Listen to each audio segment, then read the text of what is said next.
తాకట్లో ఉన్న మీ బంగారాన్ని విడిపించి ఆ రోజు ఆన్లైన్ రేటుకి కొంటాం. Sharma gold company.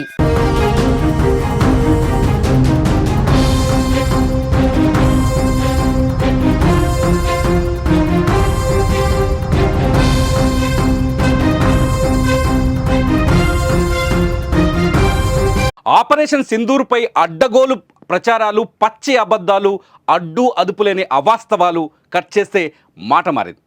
మనిషి దారికొచ్చాడు. భారత్పై మేమే గెలిచాం, ప్రతీకారం తీర్చుకున్నామంటూ ప్రగల్భాలు పలికిన పాకిస్తాన్ ప్రధాని అసలు నిజాన్ని ఒప్పుకున్నాడు. భారత్ తమకు నిద్ర పట్టనివ్వకుండా దాడులు చేసిందని అంగీకరించాడు షాబాజ్ షరీఫ్.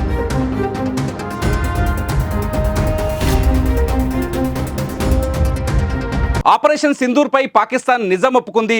భారత్ చేసిన గాయాలు వెంటాడుతుండడంతో నోటి నుంచి అసలు మాట బయటకు రాక తప్పలేదు. రాజకీయ భవిష్యత్తుపై భయంతో భారత్ దాడులను తిప్పికొట్టామని, మనమే యుద్ధంలో గెలిచామని ఆ దేశ ప్రధాని షెహబాజ్ షరీఫ్ చెప్పుకున్నాడు. కానీ తొలిసారి ఇండియా పవర్ గురించి మాట్లాడాడు.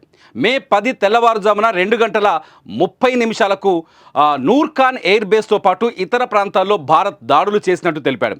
బ్యాలిస్టిక్ క్షిపణులతో భారత్ విరుచుకుపడిన విషయాన్ని తనకు ఆర్మీ చీఫ్ మునీర్ చెప్పినట్టు వెల్లడించాడు షాబాజ్ షరీఫ్. 9-10 की दरमियानी रात में तकरीबन 2:30 बजे सिपा सलार जनरल सईद आसिम मुनीर ने मुझे सिक्योर फोन पे मुझे बताया कि वज़ीर आज़म साहब, हिंदुस्तान ने अपने बैलिस्टिक मिसाइल अभी लॉन्च किए हैं, एक नूर खान एयरपोर्ट पे गिरा है और कुछ और दूसरे इलाकों में गिरे हैं.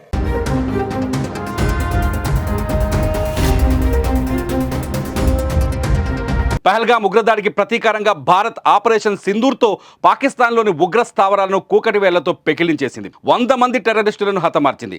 భారత్ దాడులను జీర్ణించుకోలేకపోయిన దాయాది మన దేశంపై దాడులకు తెగబడింది. సరిహద్దు రాష్ట్రాల్లోని అమాయకులపై బాంబులు వేసి భయపెట్టింది. అయితే పాక్ దాడులను భారత్ తిప్పికొట్టడంతో పాటు వారి దేశంలోని ప్రధాన నగరాల్లోని మన ఆయుధాలు వెళ్లి దాడులు చేశాయి. ఎయిర్ బేస్లను ధ్వంసం చేశాయి. క్షిపణి వ్యవస్థను నాశనం చేశాయి. ఈ దాడులకు సంబంధించిన ప్రతి సాక్ష్యాన్ని కళ్లకు కట్టినట్టు దేశంతో పాటు ప్రపంచానికి చూపించింది భారత్.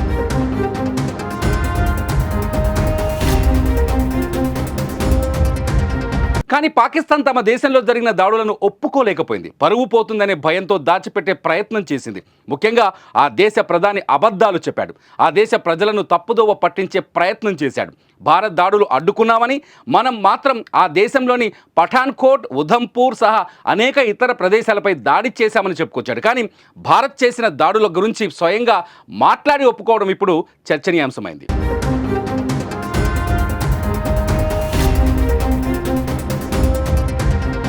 భారత్ 2-3 రోజులు దాడులు చేస్తేనే పాక్ వణికిపోయింది. పాకిస్తాన్ చేసిన ప్రతి దాడి ప్రయత్నాన్ని భారత్ తిప్పికొట్టింది. డ్రోన్లు, మిసైళ్లు, ఫైటర్ జెట్లతో భారత్పై దాడికి ప్రయత్నించగా వాటన్నింటినీ భారత్ పూర్తి స్థాయిలో అడ్డుకున్నా కానీ భారత్ చేసిన దాడులకు పాకిస్తాన్ వద్ద సమాధానం లేకపోయింది. ఇక గెలవలేమని భావించి కాళ్లబేరానికి వచ్చింది. భారత్ను రెచ్చగొట్టేలా పాకిస్తాన్ దళాలు ఏదైనా చర్యలకు పాల్పడితే ప్రతిస్పందన ఎలా ఉంటుందో ఆ దేశానికి క్లియర్ కట్గా చెప్పింది భారత్. అలా ఆపరేషన్ సింధూర్తో భారత్ పాకిస్తాన్పై ఆధిపత్యాన్ని చెలాయించింది. ఇక గెలవలేమని భావించి కాళ్లబేరానికి వచ్చింది పాకిస్తాన్. ఇప్పుడు స్వయంగా పాక్ ప్రధాని భారత్ దాడుల గురించి చెప్పడంతో భారత్ ఏ స్థాయిలో దాడులు చేసిందో అర్థం చేసుకోవచ్చు.